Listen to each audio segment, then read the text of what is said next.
welcome back to Supernatural Secrets. If you're new to this channel, would you mind doing me the tiniest of favours? It's completely free and takes seconds.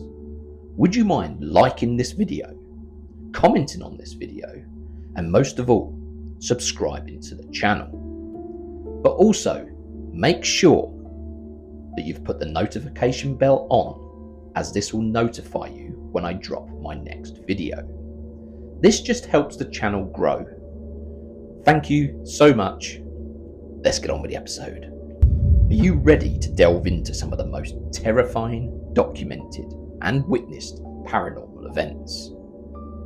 We're talking about cases that didn't just happen in the dark. They happened in front of police officers, journalists, and scientists.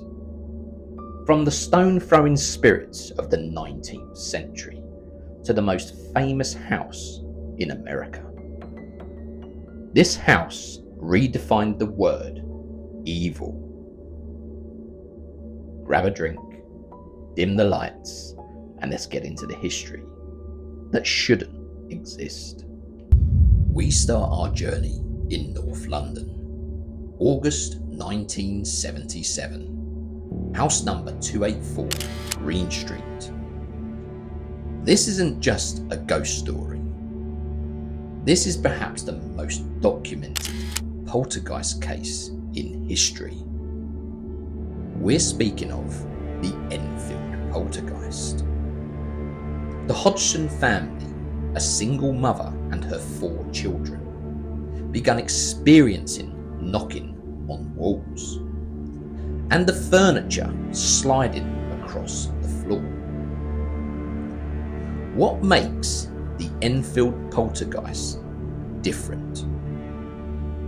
Maurice Gross and Guy Linnen Playfair from the Society for Physical Research spent 2 years in this house, and it's said that they recorded over 2,000 incidents. One of these incidents involved that of levitation. There are famous photographs of Janet Hodgson, aged 11, levitating into the air. Skeptics will say she was just jumping, but for the eyewitnesses, they say different. This includes a police constable named Caroline Heaps. She claims to have seen things that she couldn't explain. She signed a sworn affidavit stating she saw a chair slide 4 feet across the room with no one touching it. Another incident was that involved the voice. Janet had begun speaking in a gravelly, demonic voice that claimed to be Bill Wilkins, a man who had died in the house years prior. Medical professionals were baffled because the false vocal fold speech Janet used should have permanently damaged her throat within minutes. Yet she did it for hours. Right, that's good. Shut up her door. I'm 72 years old. I come from Jewel Park graveyard. And I have right near the church where Rita lives. And all my friends come from there as well. And we all make a game and go to the pub. And then we pick your house. Because I used to live here. Just imagine being 11 years old and going through all this horrible experiences that you can't explain. It was said that she had her bed sheets ripped off by invisible hands almost every night. Imagine a spirit telling you through your own mouth how they died.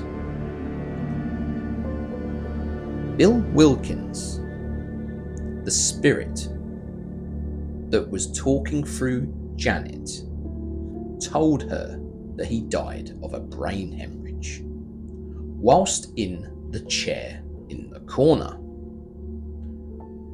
Whether you believe in spirits or mass hysteria, the Enfield documentation remains a chilling archive of human terror.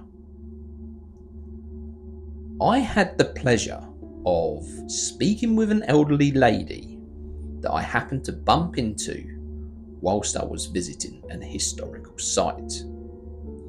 I'm not going to name her name, but she claimed to be the best friend of Janet Hodgson. And she told me that to this day, Janet still thinks of those 11-year-old memories she had as a child. She claimed that they were all true. She was an absolute fascinating lady, and I spent almost 2 hours speaking with her. What's your thoughts on the Enfield poltergeist? Let me know in the comments. If Enfield was noisy, our next case was violent. We're staying in England, but moving to 1966 in Pontefract, Yorkshire. The Pritchard family moved into number 30 East Drive, and they quickly realised they weren't alone. The family nicknamed the spirit Fred, but he was anything but friendly. This is widely considered the most violent poltergeist in European history. We aren't just talking about cold spots.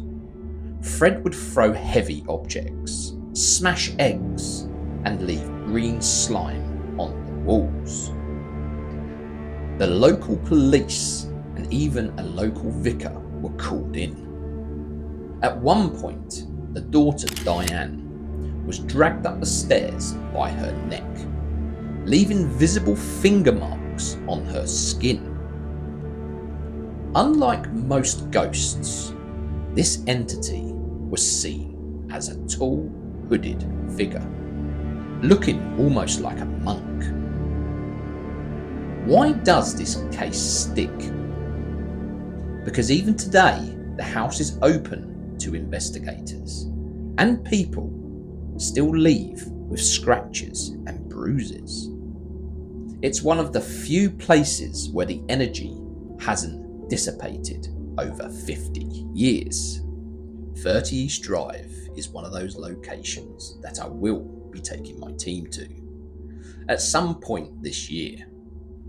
Unfortunately, it won't be a ticketed event. It will be a team event only. So we shall be making a full YouTube video on this investigation. We're now going to cross the Atlantic to West Pittston, Pennsylvania.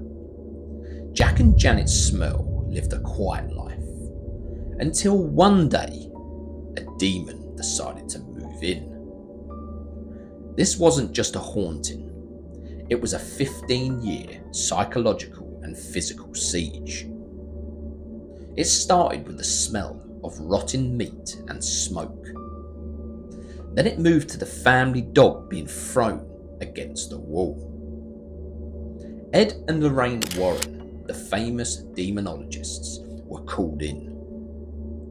They claimed the house was occupied by 4 spirits, 3 minor ones and 1 demon that manipulated the others. The Smurls did something controversial. They went to the press. They were desperate. This led to a media circus where neighbours and reporters actually witnessed the house shaking and heard monstrous growls coming from the walls. The Smurl case reminds us that the paranormal isn't always a bump in the night. Sometimes it's a slow erosion of a family's sanity. Documented through the years of journals and church-sanctioned exorcisms.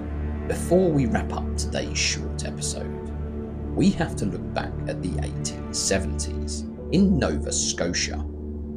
Effa Cox was a young woman who became the centre of a fire-starting haunting. What's fascinating here is the involvement of Walter Hubble, an actor who lived in the house to document the events. He saw words like "Effa Cox, you are mine to kill" appear as scratches on the wall, in front of his very eyes. He saw objects materialise out of thin air. This case was one of the first to be published as a book, The Great Amherst Mystery. While the witnesses were still alive to defend it, it serves as the blueprint for how we investigate the paranormal today. What do all these cases have in common? They weren't just feelings. They were witnessed by the law, the church, and the scientific community.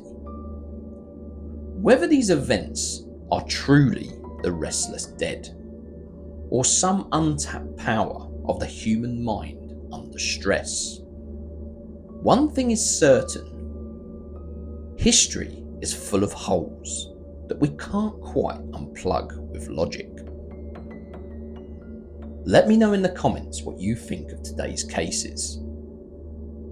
As always, stay spooky, and I'll see you on the next one.